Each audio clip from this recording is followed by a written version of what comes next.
Opo, Doc. Yes po, Doc. Because, so let's proceed to Module 1, which is about the nature of biostatistics.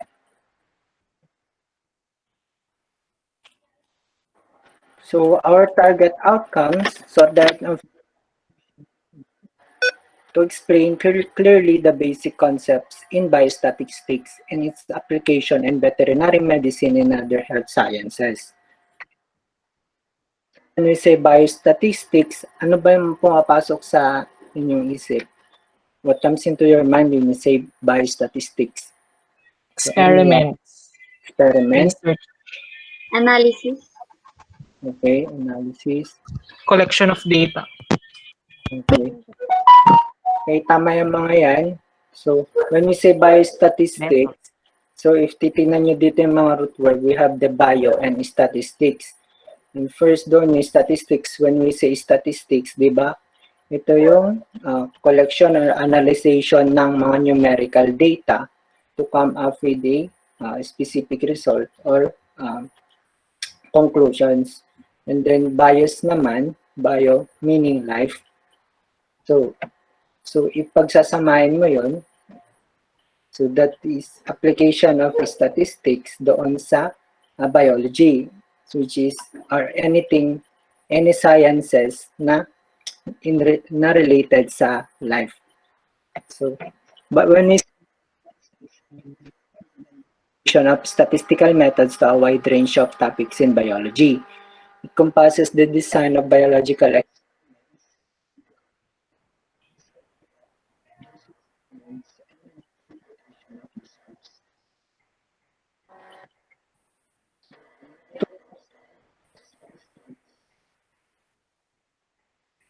Dok, hindi pa namin marinig. Ito, naririnig nyo na? Yes, Dok. Okay, thank you. So we have two main types of biostatistics. First, descriptive statistics, and second, inferential statistics. So the word itself, when we say descriptive statistics, so this type of statistics, so it just means for formations of the descriptions, like for number 1, ang equivalent na ay pogi. Number 2, maganda. So that is descriptive statistics. We have also inferential statistics. So nasa inferential statistics, using of statistics to form a conclusion. So yun. So later on, mas i-discuss pa natin tong two types ng biostatistics. So both of these are employed in scientific analysis of data, and both are equally important for students of statistics. So first, pala, sa first part nito, meron tayo ng history of statistics, pero hindi ko na siya sinama dito because I think may mga important din naman doon na people, pero sa board exam, wala na masyadong lumalabas doon ng mga tao-tao. Kung meron man siguro pa isa, parang isa lang, ganyan. So, doon sa history, pwede nyo nang basahin doon. Okay? So, yun. Upload ko naman, ewan ko if na-upload na pala ni Doc Bell. Upload ko na lang ulit sa ating Google Classroom para mabasa nyo. So, yun, proceed na tayo sa descriptive statistics. When we say descriptive statistics, so descriptive statistics, whereas numbers that are used to summarize and describe data. So, pag sinabi nating data, this refers to the information that has been collected from an experiment, a survey, or historical record, and etc.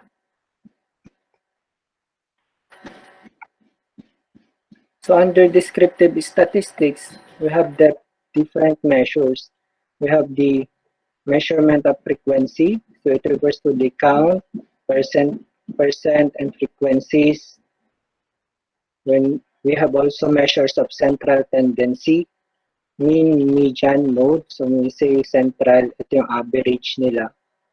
So later on, malalaman nyo din kung paano mag-compute ng mean, median and mode. Thus, we have measures of dispersion or variation.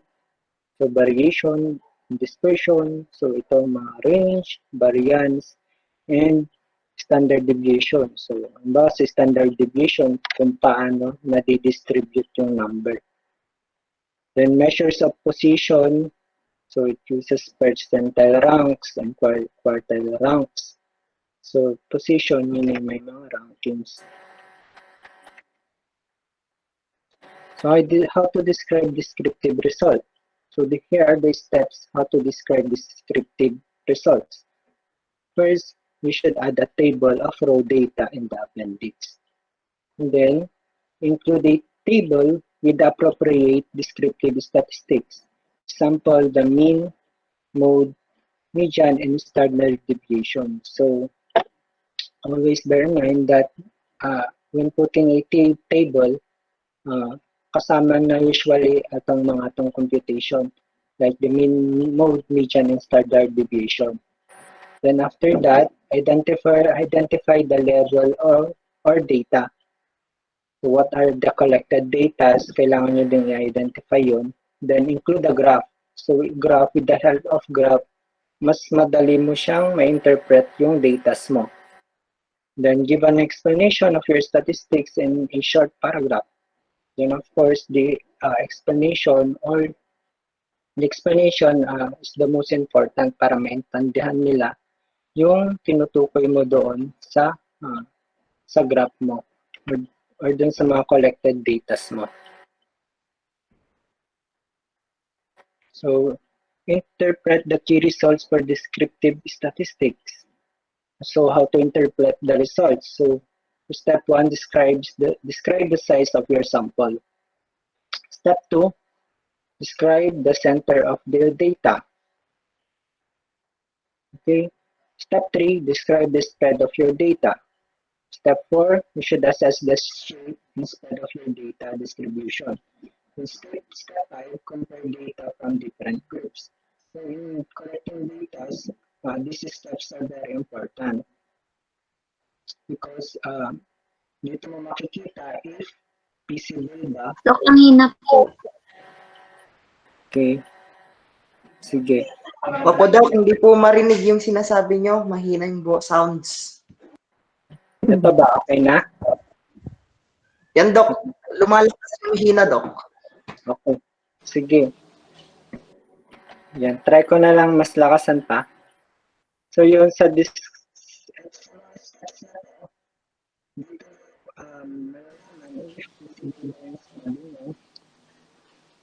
kung matatapos mo at a certain point of time, so you need to describe the size of your sample.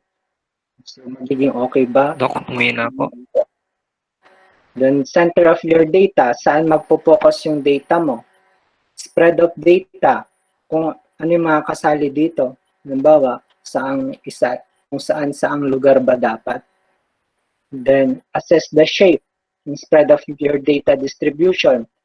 So, dapat hindi rin basta-basta. So, dapat ma-assess mo din if tama ba yung distribution, kung random ba yan. So, dapat walang bias. Yun, para ma-prevent din yung bias. Then, compare data from different groups. So, para mag-arrive ka sa conclusion or sa isang result, yun, kino-compare mo yung mga data na na-collect mo. Okay naman ba? Yes, Malap. Doc. Yes, Doc. Okay. Naghihina lang po. Sige. So, inferential statistics. So, when we say these inferential statistics are used to draw inferences about a population from a sample. So, yun nga. So, from the word inferential, are used to draw inferences. So, there are two main methods used in inferential statistics. First, yung estimation. Then second, hypothesis testing. So, in estimation, you just estimate, halimbawa, sa isang if you collected data, so hindi siya absolute zero value. So, ini-estimate mo lang yung bawat samples mo. Whereas sa hypothesis testing naman, so when we say hypothesis, these are educated guess. And tinetest mo if okay ba yung mga nagawa mong hypothesis.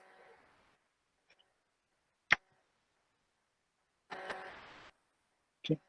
So let's go naman to variables. So when we say variable, this is any characteristic, number or quantity that can be measured or counted. So a variable may also be called a data item. So variables ay tinatawag ding datas. Ang variables ay ito yung mga kino-collect mo para mag-arrive ka sa conclusion or mag-arrive ka sa result ng study mo. So we have here a picture example of independent and dependent variable. So mamaya pag-aaralan din natin yan. We have the common types of variables. So there are three main types of variables in scientific experiment. First is the independent variable, second dependent, and third is the control variable. So first, when we say independent variables, these are the variables which can be controlled or manipulated. So for example, dito sa picture, we have here the independent variable. So the one thing we change limit only to one in an experiment. Sample dito yung the liquid used to water each plant. So yan, we have different so we have different variables here or data. Halimbawa, dito sa independent variables, ito yung mga hindi nakadepende. So, kung ano yung gagamitin mo, like dito, soda, we have also here's juice, dito naman water. So, yung result ay hindi nakadepende doon sa so, dito, yung independent variable, so ito, yung water, yung juice, at saka soda. So, pag sinabi naman, next tayo, pag sinabing dependent variables, so dependent variables which are affected by our changes to the independent variables. So, mga independent variables, yung mga naapektuhan ni independent variables. So, ang dependent variable natin dito ay yung height or health of the plant. Siyempre, yung height and weight, height and health ng plant, nakadepende kung anong ibibigay mong independent variable. So, like dito, yung soda, juice, and water. Kung makikita nyo, mas maganda yung pag-grow ng itong plant sa letter C, which uses water. So, yun ang example ng dependent variable. Ito yung mga nakadepende dun sa binibigay mong independent variables. Doc, nag-muffle. Dok, wala ko narinig. Dok, ang hina po ng boses. Ayan, okay na ba? Baka, Yes, Doc. Okay na po. ayan, sorry guys, medyo may ano ata talaga tong laptop ko. Medyo nawawala-wala yata yung boses. Ko lang. Or sa connection. Baka sa connection din. So, ito yung control variables which must be held constant to ensure that we know. So, example dito, type of plant use, sa control variables, pot size, amount of liquid.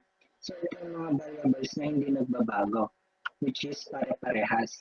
Halimbawa, ito, santan lahat. Sunflower lahat. So, yun yung control natin. Okay, naintindihan naman ba? Yes po. Yes po, Doc. Yes po, Doc. Then under descriptive variables, we have different types of measurement. First, deterministic or discrete variables are generally counting and can take only discrete values. So when you say discrete, this has an absolute value. Next naman, the continuous variables are those measurement precision is limited only by the investigator and his equipment. So, yung mga continuous variables, ito yung mga hindi exact. Halimbawa na lang, ang isang karpentero gumagamit ng ruler. So, in which pag gumamit siya ng micrometer, mas maganda yung pagsukat niya. So, when we say continuous variables, ito yung mga hindi sakto yung sukat. We have interval scale variables. So, these are measured on an interval scale. The values in which differences are uniform, meaningful, but ratios will not be so. So, example dito sa interval ay yung mga temperature. Like 5, ano ba, sa 5 and 10 degrees Celsius, so ang difference nun ay 5 degrees. We have also 10 and 15, difference nun 5 degrees din. So parehas sila, pero hindi ibig sabihin na mas mainit yung una kaysa sa pangalawa. So that is interval scale. Next one is ratio scale. So variables on ratio scale have meaningful 0 point. So when I say we have 0 point, absolute 0 point, so ratio scale na yun. Then next, circular scale. So when one measure annual dates, clock, times, and a few other forms of data, the circular scale is in use. The circular scale, ito ginagawa usually sa mga annual dates, sa mga oras, and different form of datas. So next, we have the different levels of measurement. So when we say levels of measurement, this describes the nature of information within the values assigned to variables. So we have here the nominal. Unang level of measurement natin, we have the nominal. When we say nominal, this is a measurement of scale in which numbers serve as tags or labels only to identify or classify an object. Okay. Next naman, ordinal. So this is the second level of measurement that reports the ranking and ordering of data without actually establishing the degree of variation between them. So when you say ordinal, it has an order. So example dito ng ordinal levels of measurement, halimbawa dito, si number 1 strongly disagree, number 2 disagree, so may order sila. Which sa nominal naman, wala siya. So halimbawa, number 1 ay yung walang order. Halimbawa si number 1 ay color red, number 2 blue, number 3 pink. So yan. So walang order. Next, we have the interval. So when we say the interval, so the interval of measurement is not only classifies and orders the measurement, but it also specifies that the distance between each on the interval scale are equivalent along the scale from a low interval to a high interval. So ito parang yung sample natin kanina doon sa temperature. So temperature tayo para mas malaman nyo yung differences nito mga levels of measurement. Then last, we have ratio. So this is defined as the quantitative data having the same properties as interval data with an equal and definitive ratio between each data and absolute zero being treated as a point of origin. So sa interval, specific point of origin, sa ratio naman, we have an absolute zero point of origin. So here's a picture describing the different levels of measurement.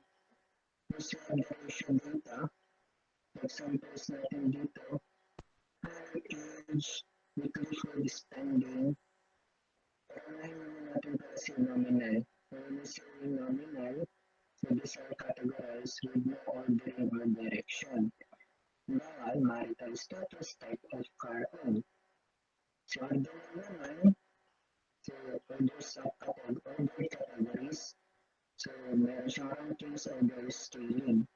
Example dito, service quality ratings, student level grades. Yan. Next naman sa interval data.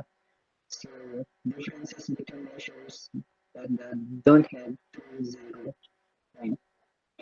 So, example dito, Doc, muffled po yung voice again. masal na naman. Sige. Okay. So, ito. Okay na ba ako? And medyo okay na po. Okay. So, examples dito sa interval data, we have also standardized examination score. Then last, sa ratio data naman, differences between measurements naman ito and have a true 0 point. So examples dito, we have height, age, recreation, and spending. Okay, so for the last part, so ano ang mga applications of statistics and health sciences? So, Doc, muffled again. okay, hello? No. Aking Dok, sobrang ina. Kanina pa po. Sige guys. May na po yung ano, Doc. Sa akin din po, Doc. Sige. Sige, ano na ako, state na lang naman na last slide na natin to. Doc, ano po yan, Doc? Slide na natin. Yan. Tapusin na natin. So, ito yung what are the applications naman of biostatistics and health sciences. So, biostatistics nga uses application of statistical methods to conduct research in the areas of biology, public health, and medicines. And ang biostatistics has many contributions, especially dun sa public health issues. Example nga dito, yung cancer, dengue fever, bird flu, African swine fever, and etc. Isa nga dito na pinagagamitan ngayon ng biostat ay yung sa COVID, sa mga COVID cases natin. So yun, ang very good example ngayon ng biostatistics na ginagawa dito sa Pilipinas. So yun lang guys. Sana kahit medyo hindi okay yung connection natin. So sana naintindihan nyo. Anyway, upload ko naman tong presentation para ma-review nyo ulit. And then also yung LRP para mabasa nyo. Sige po, Doc. Doc, mag-a-attendance po ba? Sa attendance, actually may checker na ako dito. So every time na nag-login kayo, na-check na siya agad. So wait lang, no?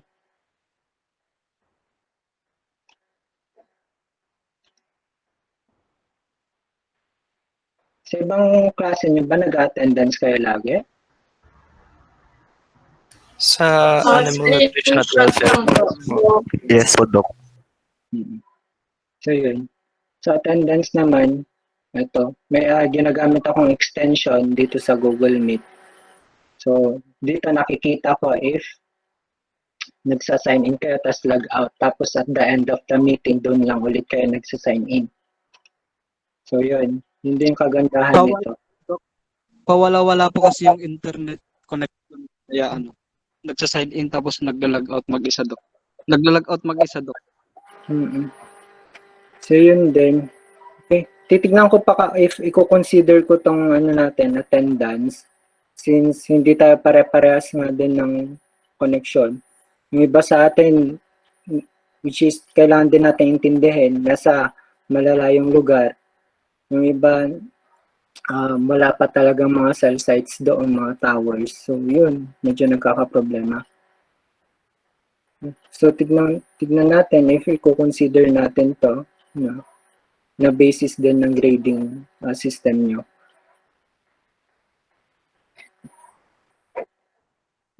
So, 54 yung ano ngayon. So, yun guys. If may mga tanong ba kayo or any suggestions? Tanong sa... Papost po yung PowerPoint po, di ba, Doc? Popost ko yun. Ay po.